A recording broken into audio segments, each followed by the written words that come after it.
Assalamualaikum warahmatullahi wabarakatuh. Kami dari mahasiswa program studi Teknik Logistik 2020 Universitas Pertamina. Kami dari kelompok 5 mata kuliah Operasional Layanan Logistik. Hari ini kami akan membahas hasil paper kami yang berjudul Analisis Faktor yang Mempengaruhi Kepuasan Pelanggan Terhadap Pelayanan Jasa Ekspedisi dengan Software Smart PLS. Anggota kelompok 5 terdiri dari Afifa Ilsanti Putri, Khairunisa, Nur Anissa Amalia, dan Ulfa Damayanti. Di era pandemi COVID-19 ini, beragam bisnis mengalami banyak perubahan bahkan mengalami penurunan yang sangat signifikan. Berbeda dengan penyedia layanan ekspedisi, bisnis di bidang ini mengalami peningkatan selama era pandemi karena semakin meningkatnya customer yang berbelanja melalui platform online. Industri jasa pengiriman barang saat ini merupakan salah satu industri yang mengalami pertumbuhan pesat di Indonesia. Perkembangan tersebut didorong oleh kemajuan teknologi komunikasi dan informasi. Dalam menetapkan strategi yang tepat untuk meningkatkan kualitas layanan, diperlukan pengukuran kepuasan pelanggan berdasarkan harapan dan persepsi pelanggan terhadap layanan yang diberikan. Oleh karena itu, penelitian ini bertujuan untuk mengetahui faktor apa saja yang mempengaruhi kepuasan pelanggan terhadap jasa ekspedisi yang sedang diteliti. Dalam penelitian ini digunakan 4 variabel yang terdiri dari order condition, timeliness, assurance, dan responsiveness untuk melihat bagaimana kepuasan pelanggan terhadap jasa ekspedisi yang sedang diteliti. Kerangka konseptual, teori dasar, kualitas pelayanan. Kualitas layanan adalah suatu cara yang dilakukan untuk mempertahankan pelanggan. Dengan kualitas ini, perusahaan akan memenuhi semua kepuasan pelanggan baik berupa jasa maupun produk. Kualitas layanan juga menentukan apakah pelayanan yang didapatkan sudah sesuai atau tidak dengan harapan pelanggan sehingga pelanggan dapat menilai kualitas layanan yang diberikan dengan hasil yang didapatkan. Terdapat 5 unsur yang menentukan kualitas jasa yaitu 1. Tangible, kedua reliability, ketiga responsiveness, keempat asuransi, kelima empati, dan keenam order condition, ketujuh timeliness. Kepuasan pelanggan adalah suatu perasaan senang seseorang yang muncul setelah melakukan perbandingan atas hasil produk yang dipikirkan terhadap ekspektasi yang diharapkan. Ekspektasi ini bisa terbentuk dari pengalaman saat membeli atau menggunakan suatu produk atau jasa yang ditawarkan. Faktor-faktor kepuasan, faktor utama yang mempengaruhi kepuasan dari pelanggan adalah jika pelanggan merasa puas dan terpenuhi segala kebutuhannya atas apa yang diinginkannya. Ada 5 faktor utama yang mempengaruhi kepuasan pelanggan tersebut. Yang pertama yaitu kualitas produk atau jasa, yang kedua harga, yang ketiga kualitas pelayanan, yang keempat faktor emosional, dan yang terakhir kemudahan mendapatkan produk atau jasa tersebut. Oke, selanjutnya struktural model. Berdasarkan gambar di atas, struktural model dapat dilihat bahwa variabel dari customer specification dipengaruhi oleh 4 variabel yang terdiri atas order condition, timeliness, assurance, dan responsiveness.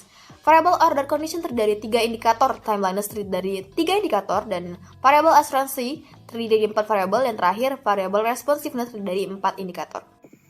Baik, selanjutnya adalah hipotesis yang dikembangkan.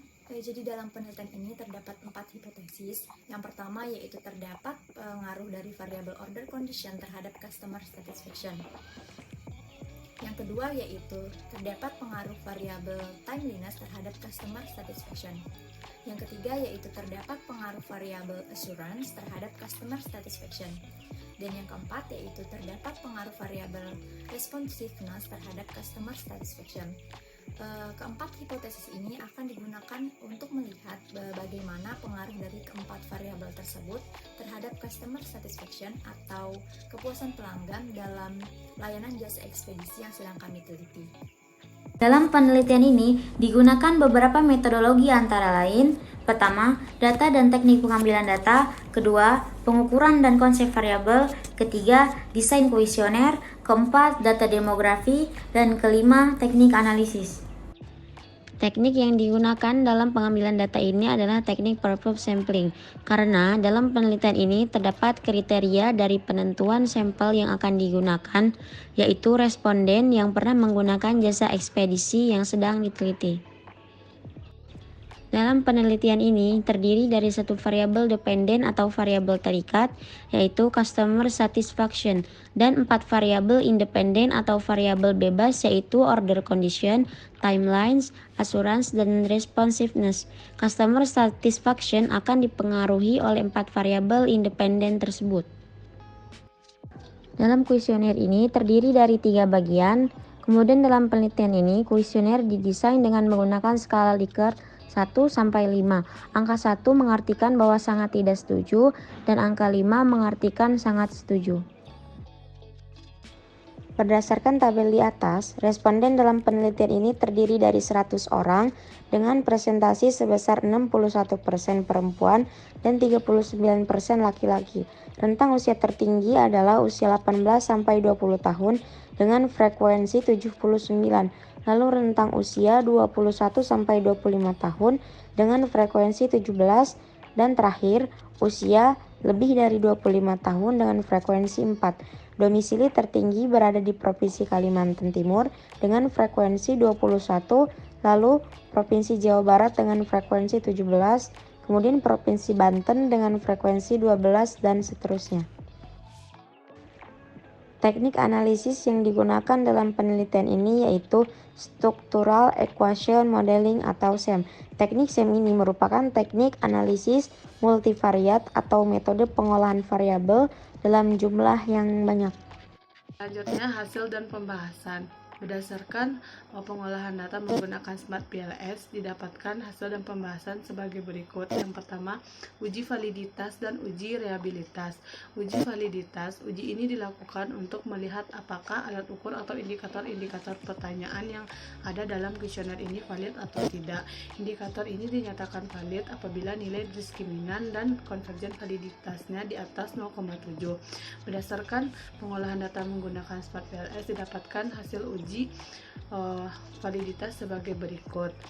Dari tabel di atas dapat diketahui bahwa setiap item indikator dari masing-masing variabel kepuasan pelanggan memiliki nilai validitas tertinggi sebesar 0,975 dan terendah 0,714.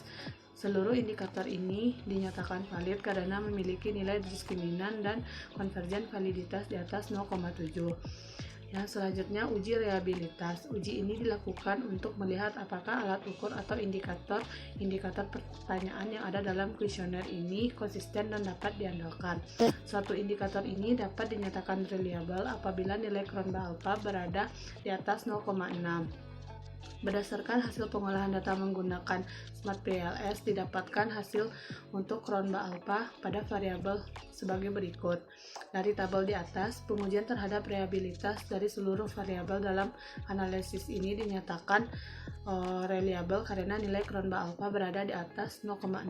Karena variabel pada tabel di atas memiliki Cronbach alpha lebih besar dari 0,8, maka termasuk dalam kategori tinggi. Yang kedua yaitu analisis struktural model SEM. Dalam penelitian ini, model SEM yang digunakan yaitu PET analysis atau uji asumsi. Pemilihan PET analysis ini bertujuan untuk mengetahui pengaruh dari variabel order condition, timelines, asuransi, dan responsiveness terhadap customer satisfaction. Dalam struktur model ini terdapat dua model. Yang pertama yaitu outer model. Outer model bertujuan untuk menspesifikasikan hubungan yang terjadi antar variabel dengan indikator-indikatornya. Hasil pengolahan data menggunakan Smart PLS, outer model dapat dilihat dari nilai konstruk reliability dan validity yang terdiri dari yang pertama yaitu Cronbach alpha. Pada tabel di atas diketahui bahwa analisis ini memiliki Cronbach alpha terendah pada variabel timeline yaitu sebesar 0,891 dan tertinggi pada variabel customer satisfaction yaitu 0,948. Yang kedua yaitu composite reliability. Composite reliability bertujuan untuk melihat internal konsistensi reliability atau ukuran konsisten dari indikator suatu variabel. Nilai ini reliable dapat dikatakan jika lebih besar dari 0,7. Berdasarkan gambar 4 di atas, diperoleh nilai composite reliability dari keempat variabel tersebut berada atau lebih dari 0,7. Maka dapat dikatakan indikator dari setiap variabel ini sudah konsisten. Yang ketiga yaitu Average Variance Extracted atau AV. AV ini digunakan untuk menentukan nilai validitas dan menggambarkan besarnya indikator yang terdapat dalam variabel. Semakin besar variabel, maka semakin besar representasinya. Berdasarkan gambar 4 di atas, dapat dilihat nilai AV terendah berada pada variabel asuransi yaitu sebesar 0,715 dan tertinggi pada variabel order condition yaitu sebesar 0,848. Yang kedua dari model SEM yaitu model struktural atau inner model. Inner model ini digunakan untuk menspesifikasikan hubungan antar variabel atau sumber. Inner model ini terdiri dari yang pertama PET coefficient atau bootstrapping. Pet coefficient ini menggambarkan besarnya hubungan atau pengaruh suatu variabel. Apabila nilai pet coefficientnya positif, maka pengaruh dari variabel tersebut searah. Begitu juga sebaliknya. Bootstrapping ini juga dapat digunakan untuk menjawab dari hipotesis-hipotesis yang telah dikembangkan. Hipotesis akan diterima jika nilai T statistik lebih besar dibandingkan dengan nilai T tabel. Dan apabila p-value yang diterima lebih kecil dari 0,05, maka dapat dikatakan bahwa hipotesis ini dipengaruhi secara signifikan.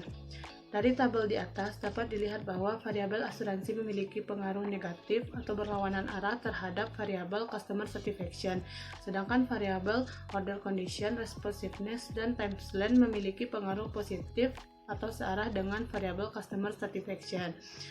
Berikut adalah pet coefficient yang terdiri dari yang pertama yaitu R-square.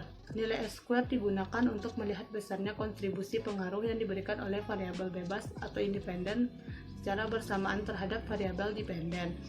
Pada gambar di atas dapat diperoleh nilai R-square sebesar 0,704 yang berarti bahwa nilai R-square ini sudah cukup tinggi dan mampu menjelaskan model yang dihasilkan sudah bagus. Berikut adalah diagram dari nilai R-square. Baik, selanjutnya yaitu analisis model fit. Nah, model fit ini digunakan untuk melakukan pengecekan terhadap seberapa fit model yang dihasilkan dari data yang telah dikumpulkan.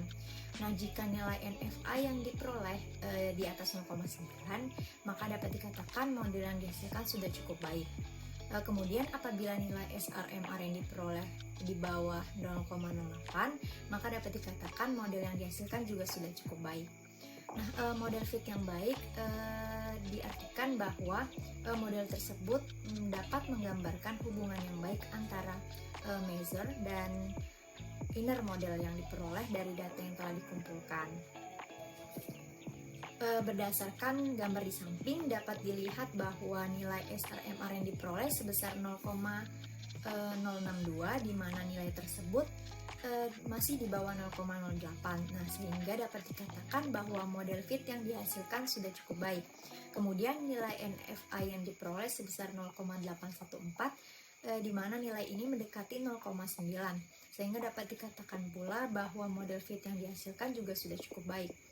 Dari kedua nilai tersebut dapat diambil kesimpulan bahwa model fit yang dihasilkan dari pengolahan data ini sudah baik, di mana mampu menggambarkan hubungan yang baik antara measure dan inner modelnya.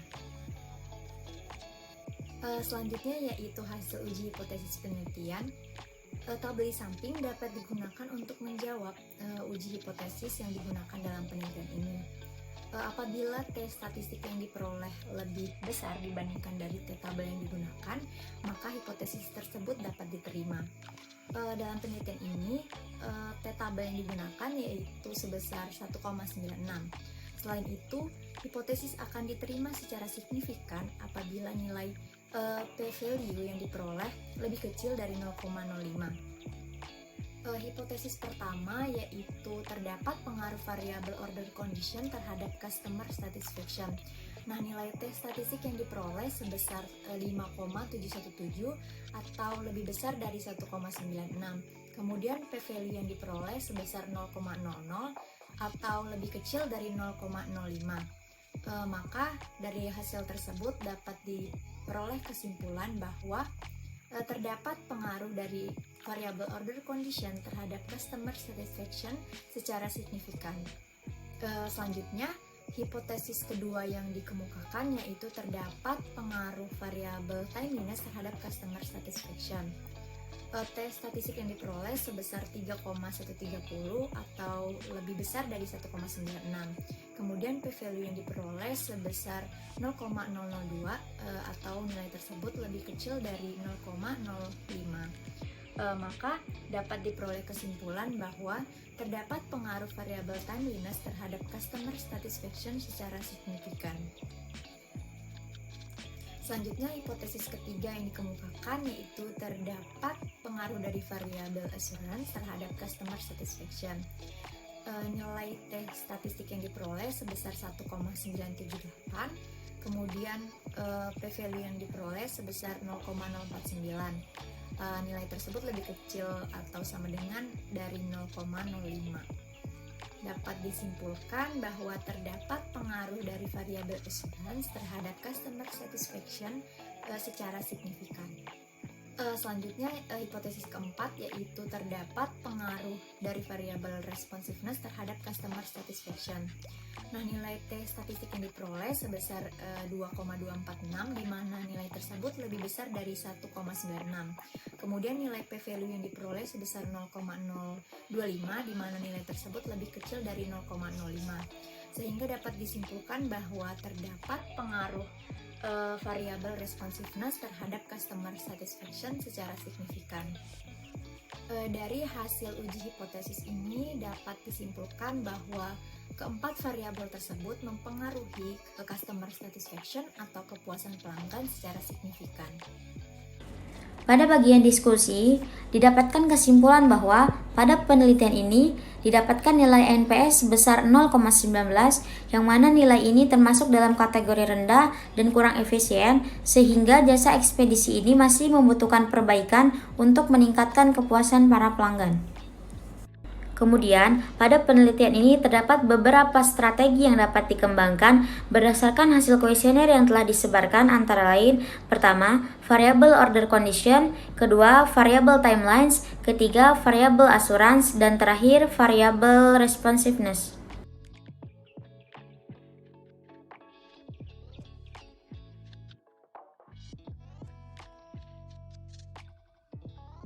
Sekian presentasi dari kelompok kami. Terima kasih atas perhatiannya. Mohon maaf apabila ada kekurangan. Wassalamualaikum warahmatullahi wabarakatuh.